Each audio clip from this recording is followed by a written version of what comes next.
Little breakfast here down by the river. A little omelet sandwich, it's pretty good. Stuffed full of MSG. A nice coffee. After breakfast here, we're gonna go pack up our bags, hit the road again. It's like 8 o'clock. I'll be on the road by 9. Today we only have like 100 kilometers, Sophie. Like 100 kilometers, and we're just going to drive to a place called P&S Garden Camping. It's basically on the border of Sekong and Atapu province, and then we'll drop our bags and stuff there, and then we'll go to a waterfall called Tuskiana. It's a very funny word. I'll figure out and tell you guys later. It's like Tuskiana something, but there's like 5 waterfalls in the same area. But other than that, we'll just kind of cruise slowly today. It's not a far drive, and then just see what things we find along the way. Maybe some nice little local snacks, or artisan shops, or just somebody making something random on the side of the road. So. We're both still sick, so that's why we talk a little monotone, because it's a bit difficult. Yeah, right. It's okay, thank you. But yeah, so both of our voices and our attitude is a bit like meh, because we're a bit sick. We're just like full of sniffles and runny noses. But anyway, we'll catch you guys on the road, and then hopefully we see something exciting.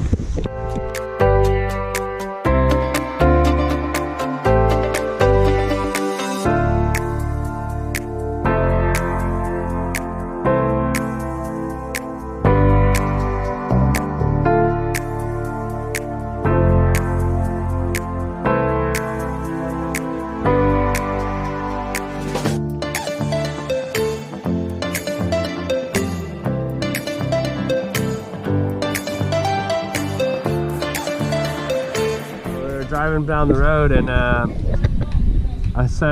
told Sophie, I just saw a bunch of rockets on the side of the road. She said, what?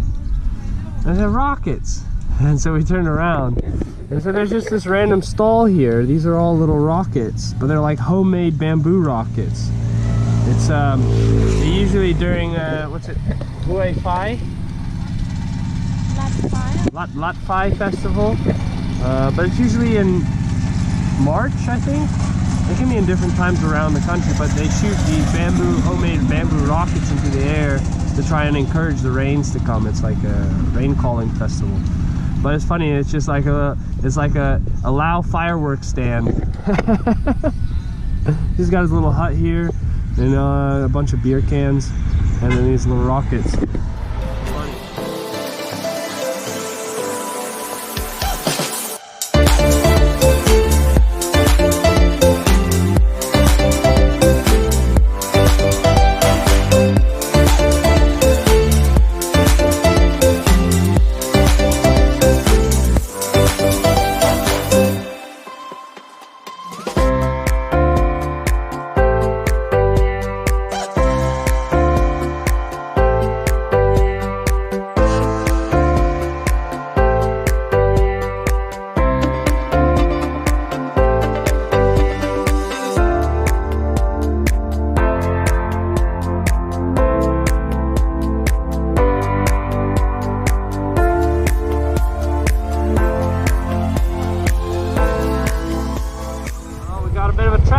Up ahead here.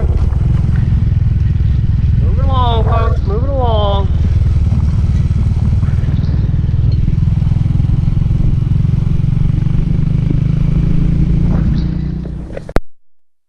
We're driving along the road here, and I spotted something. I told Sophie, all right, we got to go back. We're going to take a little snack break, which we got some snacks. We got some little drinks. But what I spotted was this. It's a claw grab machine. Look at that. Just on the side of the road. Middle of nowhere. So I'm gonna play. I'm gonna try and win a game. That's so awesome. So I'm gonna try and win a little teddy bear. And if I do, I'm just gonna give it to the little kid here, just close next here.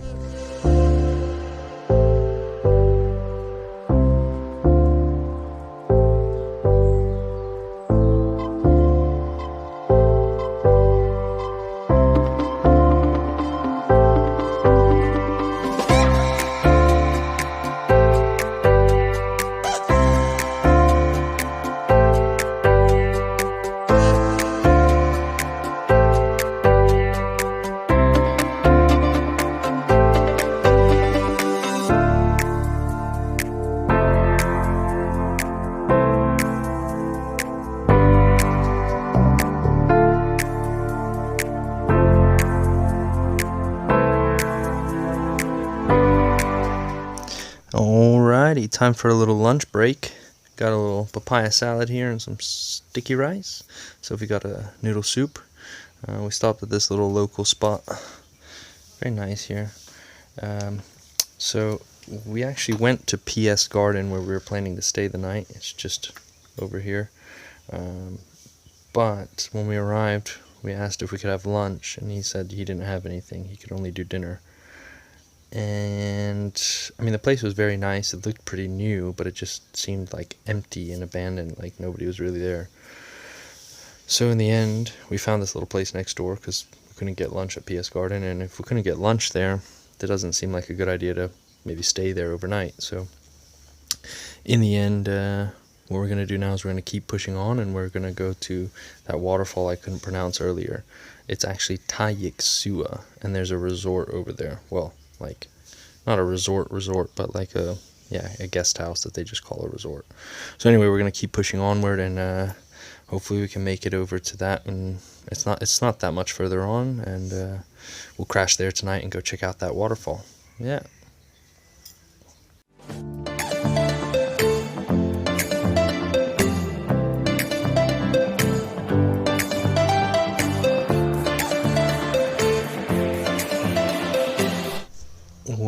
Well, this is not good. So we were driving along here, and Sophie's bike cut out on her. Thankfully she was able to stop safely, but now the bike is not starting. She didn't hear any big noises, so hopefully there's nothing major in the engine, but it doesn't seem to be something simple. It just sounds like the bike doesn't want to catch, like it's just spinning very fast, the starter motor. So I think maybe it's a problem that's a bit bigger than what we can solve with the tools we have, and I don't really want to open the bike up on the side of the road. So I'm not sure. Let us check how far we are from the next village, and then let's figure out what we can do.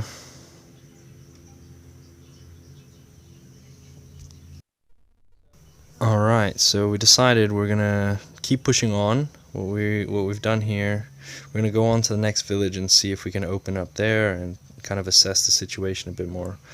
But we're gonna have to push Sophie's bike. I'm gonna push it with my foot on this back peg, but because she had saddlebags, we've had to move them onto the gas tank here so my foot can reach the pegs. It's a bit funny, a little top loaded, but it'll work. But yeah, so we're gonna go ahead and push on. We got about 15-20 kilometers to the next village.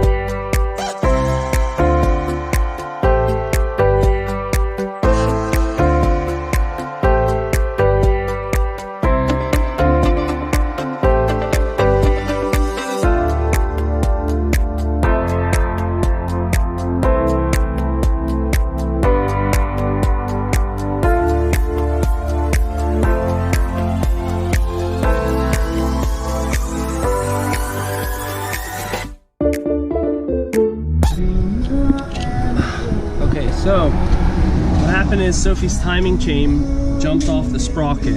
So what we're gonna do is I'm gonna take the little sprocket out here first and then see if there's a spacer missing or broken. If not, we're gonna put the timing chain back on. If it's very loose, then we have to take the starter off and then check the tensioner and then try to put a different screw in to tension it very tight. And then what we'll do is order a new timing chain from Cambodia and then go get it in Paksay and put it on. A little room for the evening. Not bad. It's pretty nice for what the village is out there. It's all brand new water heater, all new bathroom. All for $9. Pretty darn good. And this is all I want to do right now. Sleep. Alright, so Sophie's bike's there, but it's not fixed. Took it apart and I put the small chain back on the top, but when I did that, it popped off on the bottom sprocket. We then opened that up until the point where we couldn't get the flywheel off because the mechanic shop that we were at is quite basic and he didn't have the tools to do so. So instead of trying to like kind of jerry rig it and get it off in some way and maybe break something, we just put everything back together and we pushed Sophie's bike another couple kilometers down the road to this guest house. So we're staying in the village where we found the mechanic. No waterfalls for us today. But now we have to start thinking about what are our options. Tomorrow we need to either hopefully try and put it on a truck and take it back to Paksay. In Paksay we maybe have more options for mechanics.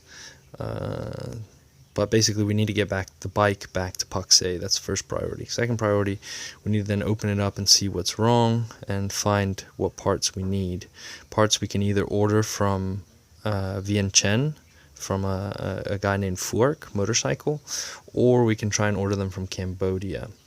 And then have the parts sent down to Paksay, and then hopefully have a mechanic fix the bike there.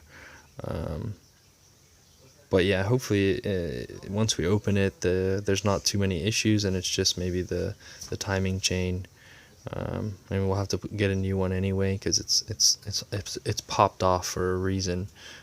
So we might as well just put a new one in and maybe a new tensioner. But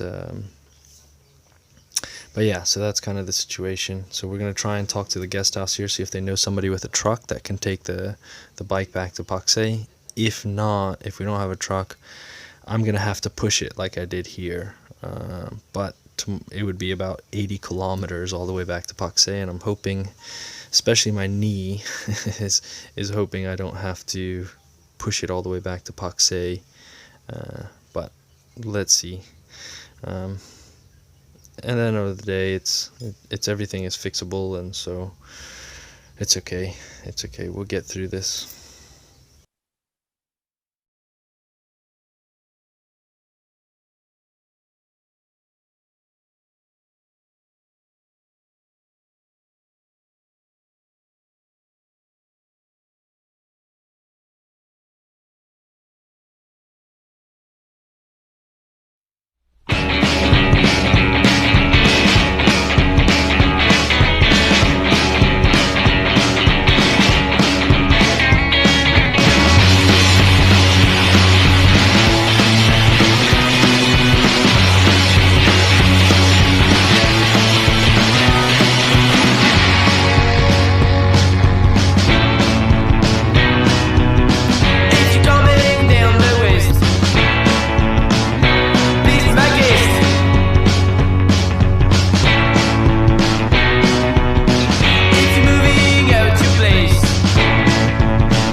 But if you don't believe that yourself, well, you won't find gold in the ground from a place. But if you don't believe